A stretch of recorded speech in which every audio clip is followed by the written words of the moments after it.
working with the two of you is the most rewarding thing. At the end of the day, it's still like, making plays with my family and putting them on for my parents in my playroom. And somebody get a good close-up on Jen crying right now.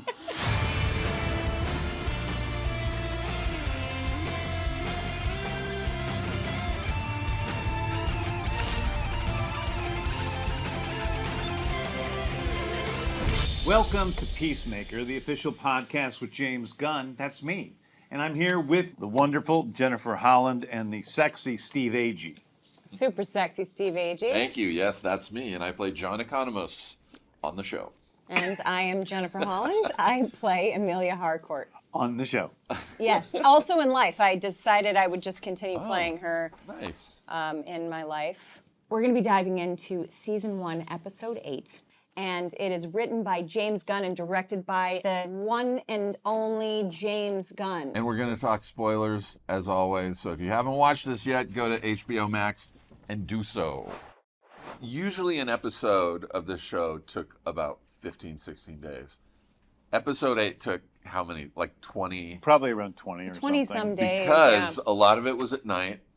And because we were so far north, we had very short nights. 6 hours of nighttime or something like Maybe. that. It was, But part of that was also like I shot the ending of 7 during that block and things like that. So there were other things at play. But yeah, we took our time with the last one, and it was a bigger episode. It was a much bigger episode. We start out in the mobile unit with Adebayo and Peacemaker and Vigilante, and they're farting all over each other. with their mouths. And eating it like it was one of the things that Freddie did, was pretending to eat the farts. That's Miming eating it. Just, He wasn't eating farts. he wasn't actually eating the farts. No, they were actually farting, and he was actually eating them. This is news to me. It's not how I interpreted the episode, but it was funny nonetheless. But I think here in this scene, we have a really important moment. We have a moment where, Adebayo calls out Peacemaker for letting the past define who he is. And we discovered that Peacemaker was forced into killing his brother, basically, when he was young, the only person who loved him and he loved, and he's let it inform his whole life. And one of the things he's done is Peacemaker's gone on almost this metaphysical quest to make death mean something because of the meaninglessness of his brother's death. And it was meaningless. It was not, there was no reason for it. It shouldn't have happened. It made his life worse. We can't pretend there was some reason that his brother died. But he's gotten it so twisted and backwards in his brain that he's somehow related this to his quest as Peacemaker to kill anyone for the sake of peace. And we see how that plays out over this episode. We have Peacemaker being haunted by a hallucination of his father. This is a different sort of moment for the series. We haven't really seen into Peacemaker's mind. It's unusual. They have a funny but fucking weird interaction between the two of them, and Harcourt sees Peacemaker basically talking to the air and is concerned about him, but right where Peacemaker's father's ghost falls is where the helmet happens to be. And I always think it's kind of interesting because you say there's no such thing as a sign. The sign is how you read into it. Me personally. Yeah, when you're writing it. But then seeing the eagle hug a human and in some ways it's a miracle. And in some ways this moment here it's like a miracle. Oh wow, yeah. That's that's not a just it's almost like there's a reason why this crazy thing happened with him there, so that they could find the helmet. Yes. Anyway, we have this great moment though. Economos, you see the cow, which is wonderful work by Weta. They created this great cow. It's inspired by a lot of things, including the cartoons of my friend Renee French, who's a great cartoonist. You're freaked out. You run out, drop the bag, not low enough. Yeah. Magnificent set we had, by the way. But then we have one of the scenes that's talked about the most on the show, which is where John Economos comes up out of the barn. He runs into Detective Larry Fitzgibbon again, a butterfly, and he stops him and he says, "Hey," and you turn towards him. Tense music starts, and he looks at you and he says, the person you took over. Why did he do that to his beard? Peacemaker is listening to me, and I have to And you also say it, or I'm gonna get fucking killed. You're backed against the wall, Yeah. where you know that the butterflies would say the truth without any sort of attachment to what that truth is. And the only way that John Economos can save his life in that moment is through telling him the truth about why he dyed his beard. He thought it made him look younger and more handsome. He never had a girlfriend, so he thought dyeing his beard might help. One season and one movie's worth of dyeing that goddamn beard, all justified. All this, Sadly. and a payoff to the joke that is exceptionally sad, and Such a sad an payoff. amazing performance by you, Thank you. Steve, which was It's crazy very because emotional. I remember getting the scripts and seeing that. I called you and I was like, how am I supposed to do this? Is this funny? Is it sad? And you said, just memorize it. You were like, just don't go in with any preconceived idea. Just know the lines. Yeah. And so I went in, and then the first take just did my interpretation of it, which was whatever. And then we shot for so long of you just like, slow it down, try this, remember this, you know he's listening. And it got so fucking sad. Yeah. There were takes where I couldn't get the words out. I was crying so hard. We had 3 different cuts of the scene with, Fred Raskin, my editor, who cut, most of my episodes. And we cut a version that was kind of without emotion, like not without emotion, but like where it was very under the surface. The way a butterfly would. The way a butterfly would, but with still, we know it's John Economos, so you Right. see the emotion there, but Lachlan, but Fitzgibbon probably wouldn't. Then we had a version where you were really sobbing, and it actually was amazing, but it was also impossible to use because Fitzgibbon would have been like, what the hell is going on with this butterfly who's sobbing? Yeah. And then we have the version we have in there, which is emotion and there's tears, but it's a little bit more suppressed, and maybe a butterfly wouldn't notice that that was happening. Yeah. And so, in your speech, you talk about how you've never had a girlfriend. You talk about, what are some of the other things? So he says? underpaid. Underpaid. And I didn't think anybody noticed. I think that's the saddest part of what you say to me. But most of all, Mostly, though, he never thought anybody noticed. Until recently. When one guy said it to him all the time. Except for one guy. one guy says it mentioned all it the time. And we all cut the to time. Cena, and he's just great. And now he feels so bad.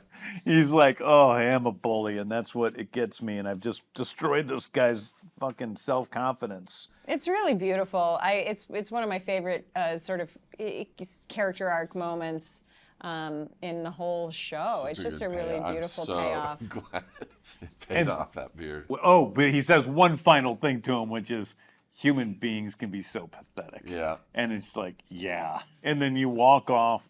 You talk about how you're going to improve the dye in your I beard. should have spent a little more money. But then Cool Steve, bearded racist, comes up. He's got the helmet in his hand, and you're like, shit. Yeah. You run. We have one of the fake outs of the program, and all of the zombies jump on you, or butterflies jump on you, and it looks for a moment like you're about to get killed. For sure. And you had friends who thought So many were people texting at the you. end of it text me. They're like, I honestly thought you were dead, and I was so bummed out. People get upset because sometimes I kill their favorite characters, but one of the things that work, all the stakes always then work for other characters that could possibly die, and that's important. That I really can kill anyone at any moment, and it makes it difficult. What you're saying is you're willing to sacrifice anyone so that all of your viewers always know in every script you ever write that anyone could die at any Anyone can moment. die at any time. I mean, Sense. it's unlikely I'm going to kill Superman in the first Superman movie. That would, Yeah, that would be a strong choice. Yeah. That would be a really Bold. bold But choice. if people go into your movies feeling like he might die, that makes it great, Adebayo gets to her walkie. She activates the sonic boom, and finally things start going in the 11th Street Kids direction. The barn blows up. Things collapse. By the way, you were practically destroying that barn. That's not CG. I think we made that barn. Yeah. Yeah, we And made then that barn and then we destroyed it. destroyed it. Oh, and there's another great moment when Cool Steve is holding. So Cool Steve is holding the helmet, and we're sitting there and we're watching the shot, and he's like looks down in the thing as he hears it beeping, and then it explodes, and the guy explodes. And so I shot Cool Steve. I kept the camera set up the way it was. Then I had him walk out, and then I put in a dummy of Cool Steve. And we exploded his body, and it was like a bloody mess. But there's also a real explosion. And on the day, Simon, who is my producing partner for many years, he's gone off to direct his own movie, which is going to be great. Simon was sitting with me as we're set up the first part of the shot, and then he got distracted by somebody talking or something. And then we brought in the dummy while he was not paying attention. And he looked back at the monitor. He's sitting next to me. And the explosion happens, and Simon's mouth just drops wide open, and he looks at me with pure panic, and he's looking around the room because he thought we exploded Neil, who plays Cool Steve, by accident. And then So funny. You killed somebody. without. I mean, it is a really great practical gag. It looks great. Yeah, it's great. It's great. So now we get into the big action sequence. This is the action sequence we worked the hardest on in season 1, and it's to "Do You Want to Taste It?" The the theme song. Adebayo and Economos are left behind. Harcourt and Vigilante and Peacemaker go off, and they start killing the butterflies, and they're magnificent at killing. We see them really working in unison as a team.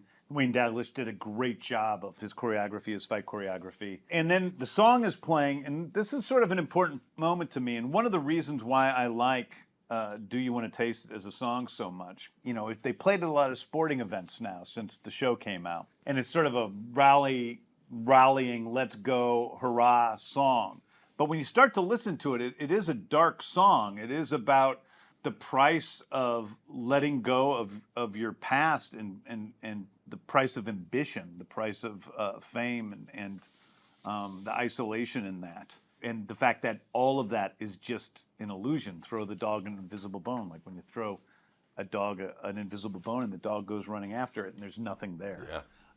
It's a great, weird line from these Norwegian guys. And I feel that when you watch the show, you hear the song at the beginning, and it does play, the first time we hear it, Peacemaker thinks he's getting out of prison. He's in the taxi. He's excited. And we hear the song, and it's triumphant. It's great. By the time we get to episode 7, it's on the heels of seeing Keith murdered, and it's no longer so funny. It's like darkly weird and sad and heartbreaking. That Do You Want to Taste It? What you're tasting is the tragedy of life and of loss and of trying to make sense of this thing that we can't make sense of. And then you get to the final montage, and it becomes even more visceral because we end with the overhead shot of Harcourt and the blood in her mouth. And Do You Want to Taste It is literally just her tasting the blood. And the music detunes. The music which detunes warps and it. goes and warps. And for me, in a way, that's the seed of the song, is at that moment. That's what the song leads to. You were playing the song. I mean, James often plays the song while we're filming something. Yeah. If it's MOS. Yeah, I always like to play, while we're shooting a scene, I like to play the music when we don't need to record the dialogue. And sometimes even when I record the dialogue, I put people in earwigs and people so that they can hear the music. But it's a way that the movement with the stunt people and the actors and the camera operators and everybody else are all moving to the same rhythm of the song that we're going to use. And I even do this with film score and playing score over scenes as we shoot them, although we didn't have the luxury of doing that on Peacemaker. But it was a little less necessary. As wonderful as our composers are on this Clint show. Mansell and Kevin Kiner, who do an amazing job scoring the show, especially this episode. Incredible. I absolutely love the vibe that their score gives throughout the whole show. But less necessary for you to have those pieces written prior to us filming this? Because the songs are so important. The songs are so important. Yeah. I'd say It's even more usually important those. than in the Guardians trilogy. Yeah, and in that moment, I think that, again, we think that Harcourt might die. And Adebayo sees it happen. She turns to Economos and she says, Harcourt's down. And we see this wonderful moment from you, Steve, where you go, what? And to me, for some reason, it's one of the saddest moments in the whole episode because Economos doesn't express himself towards anybody, but you see how much he cares about Harcourt in that moment and how he is lost. He doesn't know what to do. She's my only ally. Only ally. Yeah. And Adebayo says she's going to go. And she starts to run out there. And another payoff is that, you say, Hey, what makes you think you can do this? Adebayo turns to you and she says, Because I'm made for this shit. she has said, literally, I'm not made for this shit, like 4 times throughout the series. Like, she keeps saying, I'm not made for this shit. I'm not made for this shit. And I think in this moment, she has a realization about herself and who she is and why she was placed on this earth and what she's meant to do. And that this is it. She's an 11th Street kid through and through. So everybody is down outside. Vigilante, Economos, Harcourt. Adebayo is down inside. And Goff looks at Peacemaker and she says, Stop fighting. Follow me. we then come to the moment in which Goff reveals the Butterfly's plans, which really isn't what we thought it was. Goff says that the Butterflies are here to save the world from itself. She sees trends that she saw on her own planet where people aren't paying attention to science, basically, and saying science doesn't matter, and that led to the destruction of the world. And she's trying to save the planet by any means necessary, no matter how many men, women, and children she needs to kill. We're not doing this for power. We're doing it because we took a vow. Her vow is the same as Peacemaker's. And I gotta say, Annie's performance is so, so good. Yeah. Because in this moment, she loves Peacemaker. And one of the reasons she loves him is because he fed her when she was in the jar. And she says, I see who you are. You're the same as me. She loves him. She might even kind of be in love with him. Yeah. And that was in some earlier drafts. That was more overt in some earlier drafts that she loved him. That it was a sexual attraction, at least. It got weird. Yeah. And then it got too weird, and so I cut it out. But she loves him in that moment, and she's like, please, you got to help me. You got to do what Judo Master did, which is Judo Master, we now learn, was thinking he was doing the right thing the whole time. Right. Help me to save the planet. Help me to teleport this cow. We need 3 hands to do it, and you need to help us. Please, fulfill your calling. Be the peacemaker. You see John doing great work, facing his past, running through the experiences of his life, of his brother dying, and everything he thought he was living for. And it seems like he's going to agree with her. And I have to say, in an early draft, he sacrificed everyone. Like in an earlier version of the treatment in my mind. He went with the Butterflies. Wow. And I got to be honest, I wasn't exactly sure what he was going to do. A lot of times I'm just kind of following my characters. And I knew he was going to get to this choice. And I knew that Peacemaker was going to do the most true thing in that moment. And I realized that he was not going to choose the world. He was going to choose the 11th Street kids. Sure. He was going to choose his friends. And so he says, activate human torpedo. He uses Adebayo as a human torpedo. She kills the cow. He shoots Goff. He shoots Locke. We've stopped the Butterflies' plans. We know that that's their last chance at having any food source. They can't stay alive without it. Such a complicated moral quandary, you know? Yeah, I mean, I think at the end of the day, this isn't a matter of saying Peacemaker did the right thing. I don't think he knows if he did the right thing, but I think he did the thing that he had to do. And I think in some ways you could say he didn't do the right thing. But I think sometimes people cannot do the right thing, but they're doing the right thing for their soul. And the change in Peacemaker, for me, is the important thing, that he's learned to love. He's learned to connect to other people. So this is a different type of choice. And so maybe he didn't make the right choice for the world, but he did make the right choice for Peacemaker. Also, there is another argument, which is the butterflies don't know what the fuck our world is. They don't know everything. Just because something happened on their planet, in the same way that Adebayo is saying, don't be dictated by your past, they're being dictated by their past. Right. We don't know that the world's going to die. They're making up this choice, and they're choosing for us what we think we're supposed to do. Now, this isn't the reason Peacemaker made his choice. Right. That's not. He did it for his friends. But I think you can also say It's the reason you made your choice. it was also the right choice. No, I don't know. I see both sides of the issue. Sure. You know, I exist in all of them. We have a very memorable moment. Probably the second most talked about moment after the dance scene. Sure. Peacemaker goes out. He picks up Harcourt's limp body, and he's with Economos and Adebayo and Vigilante, and they're walking like damaged heroes, like the fucking Wild Bunch going into town in slow motion.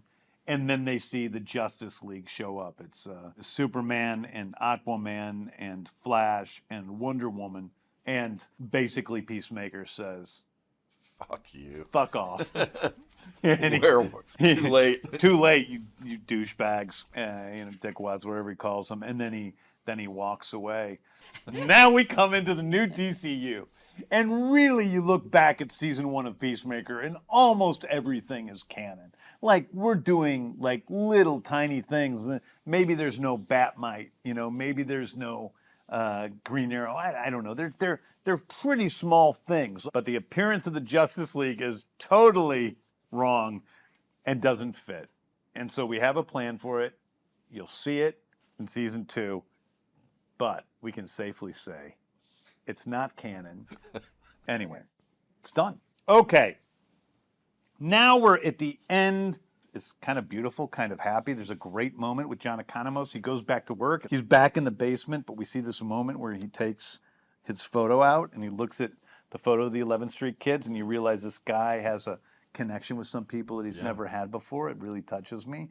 We see Harcourt struggling to walk again after her injuries. We see Adebayo reunited with Kia, her wife, and kissing in a beautiful kissing shot in their living room with the dogs around them. One of my favorite moments, which is the moment where Chris Smith has been waiting for days in the hospital waiting room for to make sure that Very Harcourt important, woke up. incredibly important. It's like Harcourt's been in a coma. Yeah. She's, he doesn't know if she's going to live, and he's waited there. And despite herself, it really touches Harcourt. And she offers him.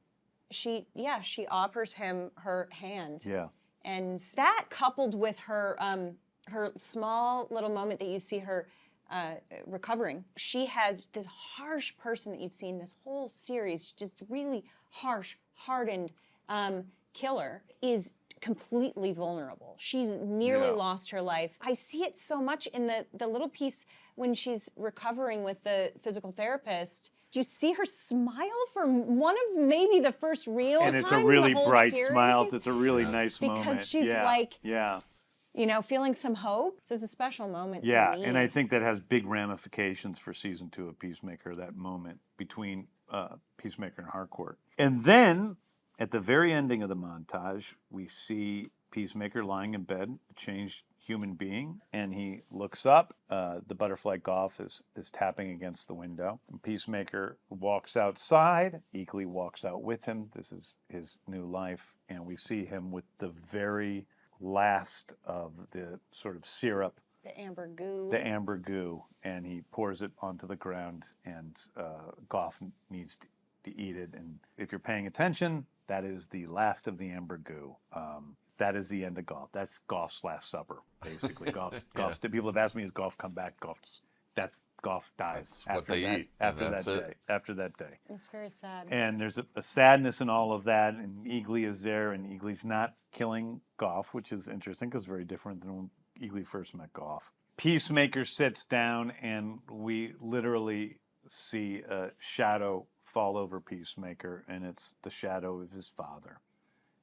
His father sits down beside him. We realize it's not his real father. He's seen the vision of his father earlier, and his father smiles as he looks disturbed, and we realize that despite all of these changes in Peacemaker, that he is never going to, or at least for the time being, he's not going to be able to escape his father's shadow. He has not yet been able to escape his father's the shadow. cruelty of his father, and it's not going to be so easy for him. Overcoming these traumas and struggles that we have in life isn't so simple.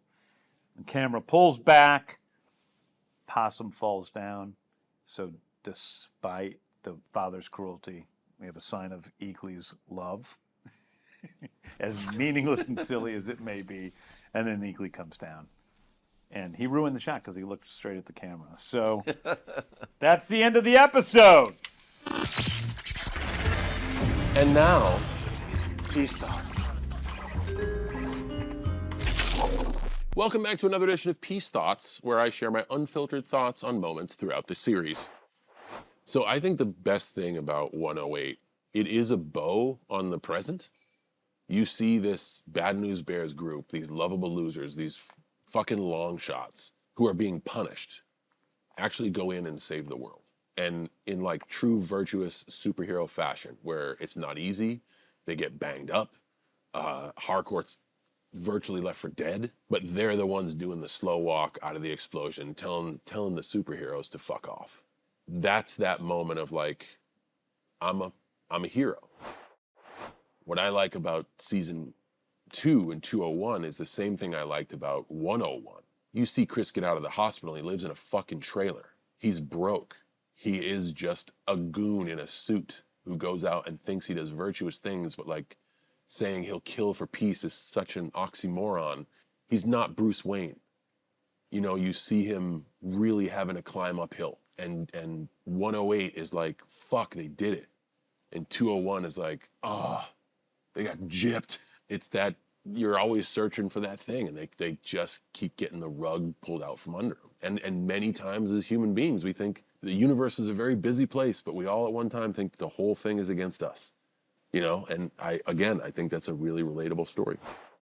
Okay, everybody, you've sat through me through a long number 1. Now, you and I are gonna take number 2, the seasons of Peacemaker. I don't know where your mind went. Get the fuck out of the gutter.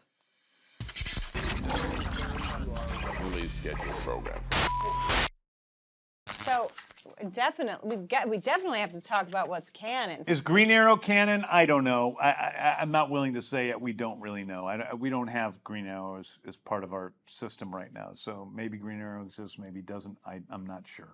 So that's a maybe. So not at the moment. Yeah. But Justice League, we find out in Superman that hopefully you've seen that by now, everyone. There's a group called the Justice Gang. They're sort of a nascent Justice League. They're run by Lord Tech Corporation, and they're not yet the Justice League, if they ever do become, in fact, the Justice League. What about Cheetos? Are Cheetos canon? Cheetos are canon. Judo Master comes back in season 2, and he has not lost That's a spoiler. his love. It's not a spoiler, it's a tease. You've already seen the teaser anyway by now. You know, he's not lost his taste for Flaming Hot Cheetos. I have a weird question for you really quick. Were there any versions of the script where any of the main characters died? Yeah, Harcourt got taken over by Goff. Wow. There was more of a pronounced line of Goff being in love with Peacemaker. And Oh my God. and It's one way to fulfill Peacemaker's in love with Harcourt, and he keeps her alive, and stays with Harcourt, even though she's been taken over by Goff. It was a totally. By the way, when I say I changed it, these were all just like outlines where I was trying to figure stuff out. Early that was a drafts. possible. It wasn't a fully written script, but in that version, like season 2 would have been Goff as Harcourt. In the character, yeah. I just can't imagine a version that's not what season 2 is now. Right, I know. I'm grateful that it is what it is. Season 2 kind of deals with some of that same stuff, actually. Yeah. Well, should we dive into some fan questions? Which is called Eagly's Air Mailbag. That's right. Our first message comes from our choreographer, Carissa Barton, regarding the worst dancers in the opening number for season 1. Cool. Ooh. Here we go. We know the one real standout was Robert Patrick. Robert redeemed himself in season 2, like truly. But in season 1, yeah, it was a little rough. Yeah, he was on his own track. That's what we'll go with that. Steve Agee, season 1, it was a little like learning a new skill. It was, yeah. So you did pretty well, Steve.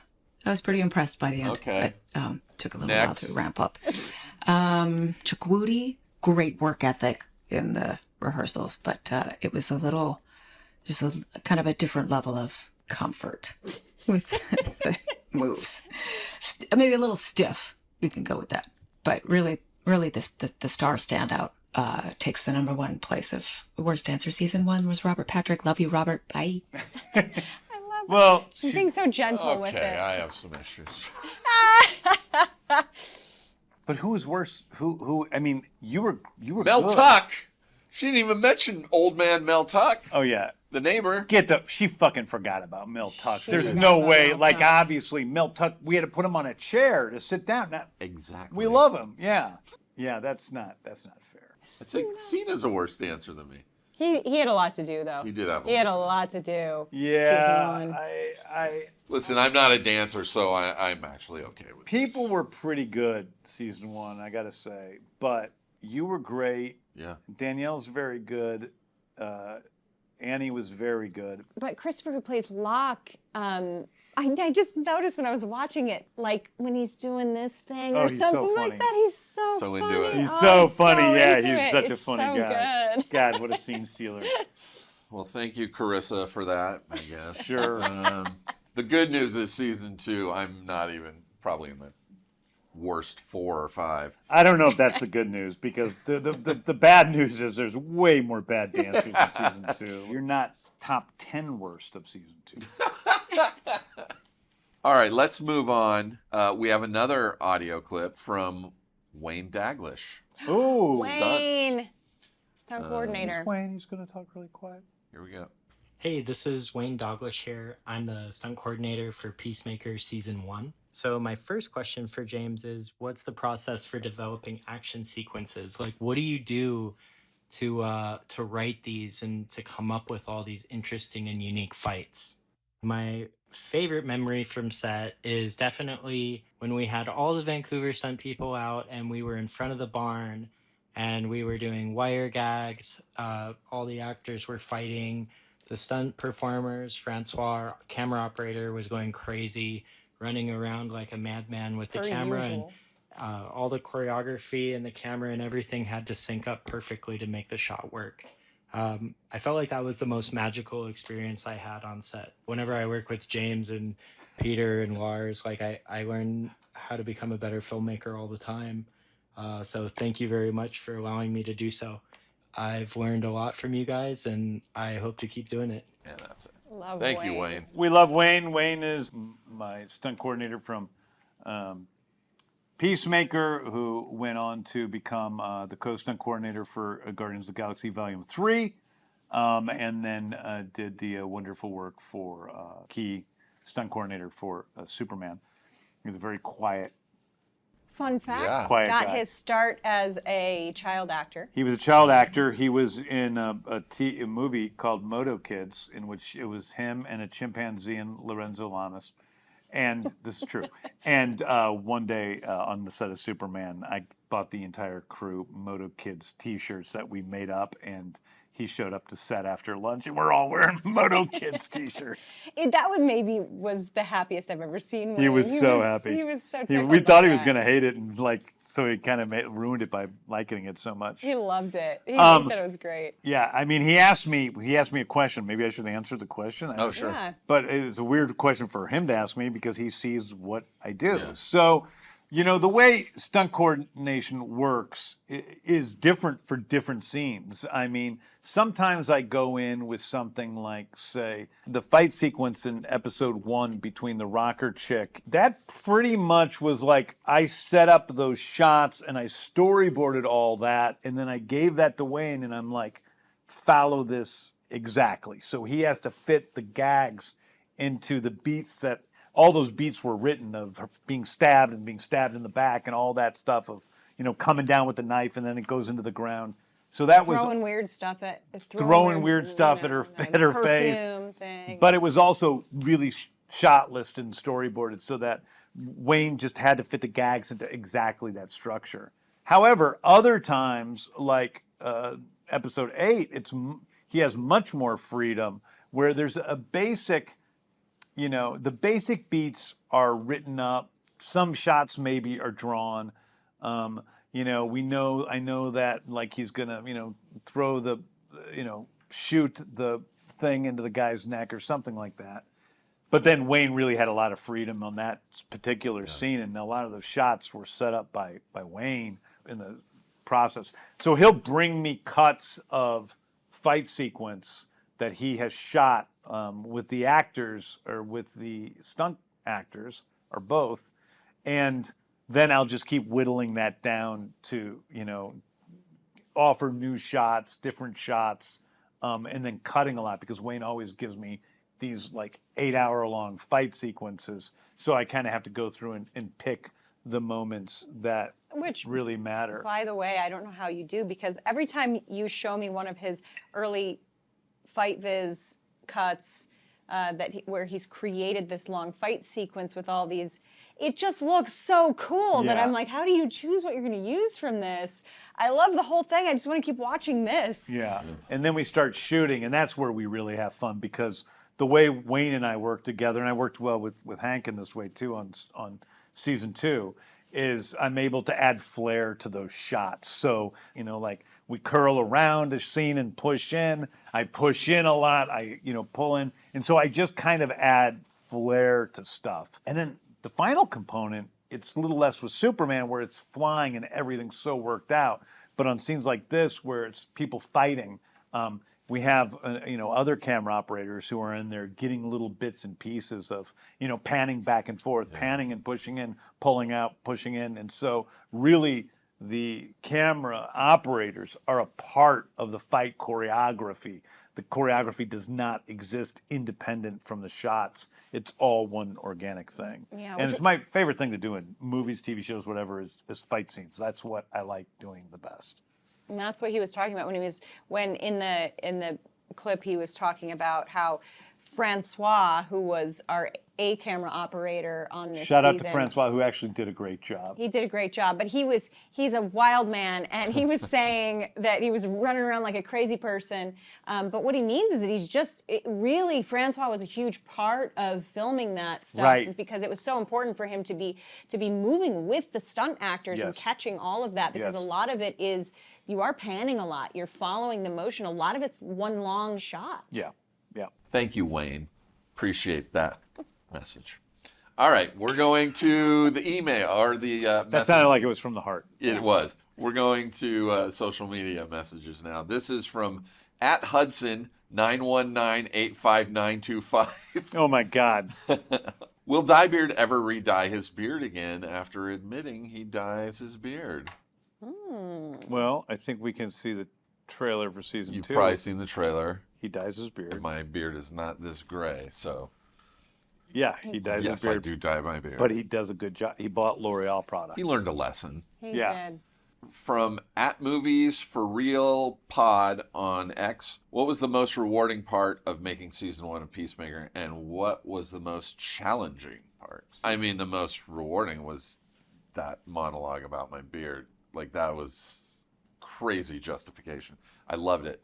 And the most challenging part was the COVID restrictions, and I was living by myself for 7 months in Canada, and being encouraged not to hang out with people or go indoors and stuff. Yeah. That was the most challenging part. I think we can all. That's true for all 3 of us. I think we're probably all going to agree on that. And I would never normally talk about Canada in this way, but we were really stuck in Canada. We couldn't leave because of our schedules and the 14-day quarantine. So it was. And the other thing was, the vaccine had come out in the United States. And we wanted to get the vaccine. All our friends were down in the United States, out going to Vegas and partying after the vaccine came out when it was at its most effective.